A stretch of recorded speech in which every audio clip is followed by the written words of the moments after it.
Секој уметник се труди неговите дела да останат што поголем временски период после нив. Од таа причина се решив да се играм со материјалите мермер и граникт. Доста живот од портрети имам работено. Ја имам направено, нема да ви се веруе, преку 50.000 портрети. Тоа е огромна бројка е тоа, невозможна бројка е тоа. И сега сакам тој портрет да си продолжам како дисциплина некоја. Слика или мозаик, значи одма компарација правам. Ја имаш доле со самиот материјал, со самите мермери гранит или кај сликата на палетата ако ги имаш вистинските бои, сликата е веќе 70% готова. Јас, например, се инспирирам од некои светски уметници кои не сакајки, не знаејки, ме имаат многу инспирирано во работата во моите мозаици. Со нивниот начин на работа, тоа е некој, да речеме, лирски експресионизам, кој мене ме привлекува и кој сум го нашол како стил, сум го нашол кај овие други светски уметници, кои несвесно ме инспирираат. Например, ова што го работам ја, овој начин како работам, сум барал, не можев да најдам некој, не у Европа, у цел свет, нема некој што работи слично како ја што работам.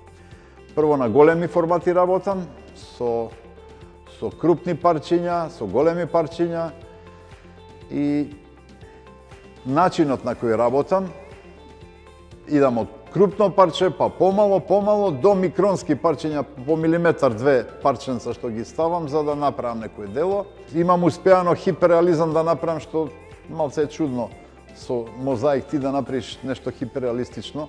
Многу е чудно.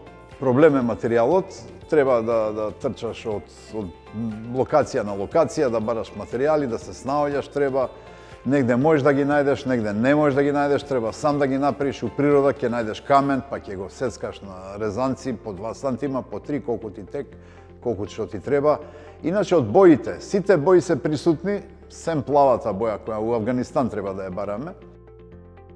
Имам дела што со мозаик техника, некој хиперреализам бркам да речеме.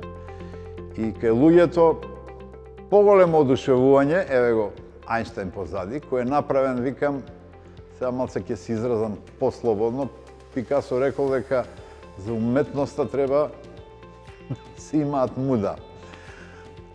Значи, ова е праено со, како што реков преска, на тој начин направено, парчиња, случајни и редени и направени, да речеме, Ајнштајн.